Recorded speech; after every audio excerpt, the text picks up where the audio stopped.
عیسیٰ علیہ السلام کا زمانہ آیا، تیسرے رسول ہے۔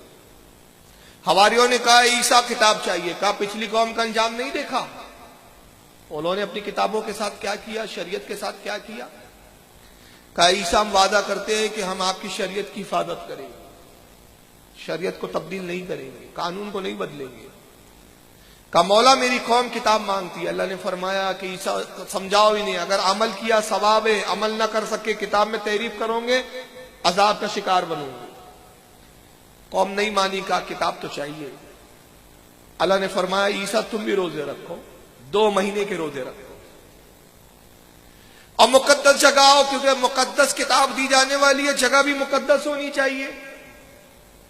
تو کہاں آؤ؟ یروشلم آؤ، اور یروشلم میں اس مقام پر آؤ اے عیسیٰ جہاں تمہاری پیدائش ہوئی تھی، اس لیے کہ تمہاری ولادت کے لیے بھی ہم نے مقدس جگہ کا انتخاب کیا ہے، کتاب کے نازل کرنے کے لیے بھی ہم مقدس جگہ کا انتخاب کریں گے۔ یروشلم میں وہ جگہ آؤ جہاں تم پیدا ہوئے تھے، اس لیے کہ جب اے عیسیٰ تو پیدا ہو رہا تھا، ہم نے تیری ماں مریم کی طرف وحی کی تھی کہ اے مریم اپنے گھر سے نکل جا، یروشلم کے اس مقام پر پہنچ جہاں ایک درخت کا، کھجور کا درخت لگا ہوا ہے، اللہ کے نزدیک وہ جگہ بڑی متبرک ہے، وہیں عیسیٰ مسیح کو پیدا کرنا ہے، وہیں عیسیٰ تولود ہوں گے۔ اے عیسیٰ تم بھی وہیں آؤ، ایک گھر تعمیر کرو، اسی گھر میں، اسی مقام، اسی مسجد میں، اسی بیت اللہ میں ہم تم پہ کتاب نازل کریں۔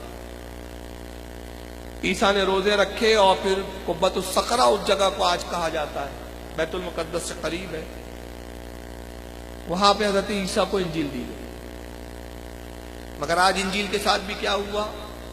اصل انجیل تو غائب ہو گئی، اس کی جگہ 4 اناجیل آ گئی۔ لوکا کی انجیل ہے، یوحنا کی انجیل ہے، جوپیٹر کی انجیل ہے، اور نہ جانے کن کن کی انجیلیں بنا دی۔ اور وہ کتاب جو جناب عیسیٰ پہ نازل ہوئی تھی آج دنیا سے ناپید، کتاب غائب ہو گئی، ڈپلیکیٹ آ گئی۔ لوکا اپنے قصے بیان کر رہا ہے، حضرت عیسیٰ کا حواری ہے، یوحنا اپنے قصے بیان کر رہا ہے۔ ارے بھائی یہ تو تمہارے قصے جو آج انجیل کے نام پہ تم سنا رہے ہو، ہمیں تو وہ انجیل بتاؤ کہ اللہ نے جو عیسیٰ پہ احکام نازل کیے تھے وہ انجیل کہاں گئی؟ تحریف کر کر کے اتنا بدل دیا کہ آج انجیل کی شکل ہی نہیں رہی۔ اور اگر آپ انجیل پڑھیں، میں نے پڑھی ہے، میرے پاس موجود ہے، آپ تعجب کریں گے، آپ سر پیٹنے لگو گے کہ یا اللہ، یہ اللہ کا کلام ہو سکتا ہے؟ ہرگز نہیں ہو سکتا۔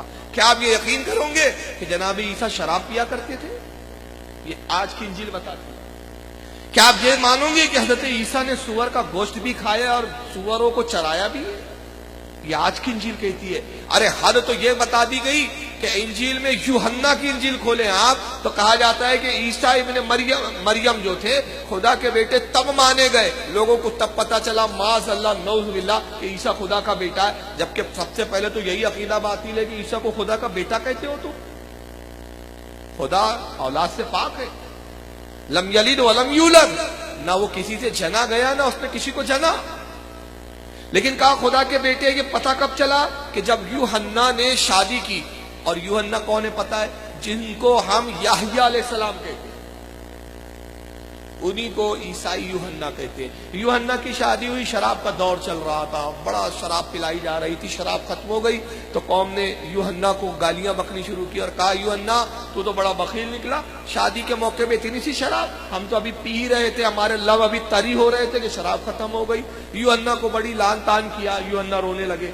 یسوع آئے، کہا کہ کیوں روتا ہے؟ کہا شراب ختم ہو گئی ہے، قوم گالیاں بک رہی ہے، لوگ باراتی جو ہے میرے وہ مجھے پہ لان تان کر رہے ہیں۔ کہا غم نہ کر، جتنے تیرے پاس برتن ہیں سب پانی سے بھر دے۔ سارے برتن پانی سے بھر دیے یوحنا نے۔ یسوع نے، مسیح نے ہر ایک میں انگلی ڈالی، جہاں جہاں انگلی پانی میں جاتی تھی وہ پوری شراب میں تبدیل ہو گئی۔ معاذ اللہ، استغفر اللہ۔ کیا نبی شراب بنانے کے لیے پیدا ہوتا ہے؟ یہ آج کی انجیل کہتی ہے۔ لوگوں نے کہا یسوع تو نے یہ پانی کو شراب کیسے بنا دیا؟ کہا یہ کوئی نہیں کر سکتا سوائے خدا کے بیٹے، میں خدا کا بیٹا ہوں۔ تب لوگوں کو معلوم ہوا کہ عیسیٰ خدا کے بیٹے، یہ آج کی بائبل بولتی ہے۔ اور جب آپ لوکا کی بائبل پڑھو گے آپ بولو گے یا اللہ، اس سے پڑھ کر کیا توہین ہو سکتی ہے۔ لکھا جاتا ہے کہ داؤد کی 4 بیٹیاں تھیں اور چاروں بڑی حسین و جمیل بیٹیاں تھیں۔ منچلے نوجوان داؤد کے گھر کے ارد گرد چکر لگاتے تھے۔ داؤد نے دیکھا میری بیٹیاں 4 خوبصورت حسین و جمیل نوجوان منچلے چکر کاٹتے ہیں، کہیں ایسا نہ ہو کہ ناموس پر حملہ کر دے، عزت پر حملہ کر دے. اپنی بیٹیوں کو لیا ایک پہاڑ کی وادیوں میں چلے گئے، آبادی خود سے نکل گئے. لوکا کی بائبل کہتی ہے کہ جب وہاں گئے تو بیٹیوں نے کہا کہ ہمارے باپ نے تو ہم پہ ظلم کیا، بھری جوانی میں ویرانی میں لے آیا، نہ جہاں کوئی ہمیں نوجوان دکھتا ہے نہ کوئی مرد دکھتا ہے، ہماری خواہشات کو کچل ڈالا ہمارے باپ نے. تو چاروں بیٹیوں نے طے یہ کیا کہ روزانہ باپ کو شراب پلائیں گے اور شراب کی حالت میں اپنے ہی باپ سے صحبت کریں گے. کہتے ہیں روزانہ ایک ایک بیٹی نے باری مقرر کی. پہلے بڑی بیٹی نے شروع کیا، باپ کو شراب پلائی، داؤد کو. نعوذ باللہ من ذالک، لا حول ولا قوت الا باللہ العلی العظیم. داؤد نے شراب پی، اپنی پہلی بڑی بیٹی سے زنا کیا، دوسرے دن دوسری بیٹی، تیسرے دن تیسری بیٹی. چاروں بیٹیوں سے باری باری زنا ہوتا رہا. چاروں بیٹیوں نے 4 بیٹے پیدا کیے، ان سے 4 قبیلے نکلے. یہ لوکا کی بائبل بولتی ہے. کیا یہ بائبل اللہ کا کلام ہو سکتی ہے؟ نہیں ہو سکتی. تحریف اتنا کیا، اتنا ہلاک کیا، اتنا بڑھایا اور اتنا گھٹایا کہ اصلی انجیل غائب کر دی، ڈپلیکیٹ انجیل آ گئی اس کی جگہ. تو پچھلی شریعتوں کے ساتھ تغیر ہوتے رہے. ہر نبی اپنی قوم کے مطالبے پہ اللہ سے کتاب مانگتا رہا. کتاب دی گئی لیکن کتاب کی حفاظت نہیں کر سکی. لیکن قربان جائیے مصطفیٰ صلی اللہ تعالی وسلم پر کہ میرے آقا کی زندگی 40 سالہ گزر گئی، صرف رب کی عبادت کر رہے ہیں لیکن کوئی مطالبہ نہیں ہے، کوئی مانگ نہیں ہے، کچھ نہیں مانگ رہے ہیں، کچھ طلب نہیں کر رہے. اور رب نے 40 سال اپنے حبیب کی عبادت کو دیکھا، اپنے نبی کے خلوص کو دیکھا. کہا اے مصطفیٰ میں تجھے کتاب عطا کروں گا، ایک عظیم کتاب جو تمام پچھلی کتابوں سے افضل و اعلیٰ ہوں گی. لیکن اے مصطفیٰ کس شان سے کتاب دوں گا؟ آپ نے مانگا نہیں ہے، ہم خود دینے والے ہیں. پچھلے نبیوں نے مانگا تھا تو ہم نے کہا تھا کہ یروشلم آؤ. پچھلے نبیوں نے مانگا تھا تو ہم نے کہا بیت المقدس میں آؤ. پچھلے نبیوں نے طلب کی تھی، ہم نے کہا وادی مقدس میں آؤ. لیکن اے مصطفیٰ تو مانگ تھوڑی رہا ہے، ہم خود عطا کر رہے ہیں. اور جب ہم عطا کر رہے ہیں تو تجھے روزہ رکھنے کی ضرورت نہیں، کسی مقدس مقام پر آنے کی ضرورت نہیں. اس لیے کہ تیرا وجود اور ہے، دیگر انبیاء کا وجود اور ہے. انہیں وادی مقدس میں آنے کی ضرورت ہے، انہیں بیت المقدس میں آنے کی ضرورت ہے، انہیں یروشلم میں آنے کی ضرورت ہے. لیکن اے میرے حبیب جہاں تو رہ جائے وہ جگہ مقدس ہو جاتی ہے، جہاں تیرے قدم پڑ جائے وہ جگہ وادی ہو جاتی ہے، جہاں تو ہو وہ جنت ہو جاتی ہے. ہم تجھے مقدس مقام پہ نہیں بلائیں گے. پچھلے نبیوں نے مانگا تھا تو ہم نے دیا مانگنے پر. تو جب مانگ نہیں رہا ہے تو ہم خود دیں گے. تو ہم کیسے دیں گے؟ تجھے پہاڑ پر نہیں بلائیں گے، تجھے بیت المقدس نہیں بلائیں گے، تجھے یروشلم نہیں بلائیں گے. اے مصطفیٰ اے میرے حبیب تو جہاں ہوگا کتاب وہاں بھیج دیں گے. تو بدر میں ہوگا کتاب وہاں بھیجیں گے، تو احد میں ہوگا کتاب وہاں بھیجیں گے، تو خندق میں ہوگا کتاب وہاں بھیجیں گے، تو مکہ میں ہوگا کتاب وہاں بھیجیں گے، تو مدینے میں ہوگا کتاب وہاں بھیجیں گے. جہاں تو ہوگا کتاب وہاں آ جائیں گی. حتیٰ کہ تو عائشہ کے پہلو میں ہوگا کتاب وہاں بھی. سبحان اللہ سبحان اللہ. نعرہ تکبیر، نعرہ رسالت، علماء اہل سنت، مسلک اعلی حضرت، عظمت مصطفیٰ. نعرہ تکبیر، نعرہ رسالت.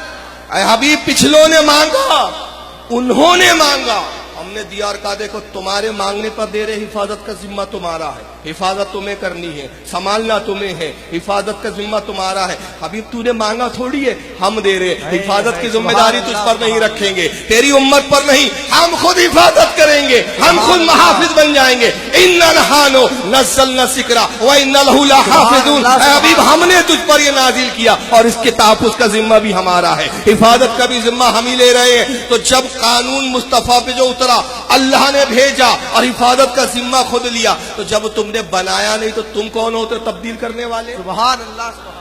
حفاظت کا ذمہ جب تمہارا نہیں تو تم کون ہوتے ہو تحریف کرنے والے؟ یہ قانون رب ہے، یہ مصطفیٰ اور اللہ کا قانون ہے. جب ہم نے بنایا نہیں تو ہم بدلنے کی طاقت بھی نہیں رکھتے. لہٰذا آج ایسے کروڑوں موتی پیدا ہو جائے، خدا کی قسم ایک طلاق کیا ہے؟ تم قرآن اور حدیث کے قانون کو ایک لمحہ ادھر سے ادھر نہیں کر سکتے، 1 انچ ادھر سے ادھر نہیں کر سکتے. ارے تم مٹ جاؤ گے لیکن قرآن قانون نہیں مٹنے والا، شریعت مصطفیٰ نہیں مٹنے والی، اس لیے کہ اس کی حفاظت کا ذمہ خود خالق کے کائنات نے. نعرہ تکبیر، نعرہ رسالت، عظمت مصطفیٰ، عظمت اسلام، مسلک اعلی حضرت، علماء اہل سنت، علامہ فاروق خان صاحب قبلہ. نعرہ تکبیر، نعرہ رسالت.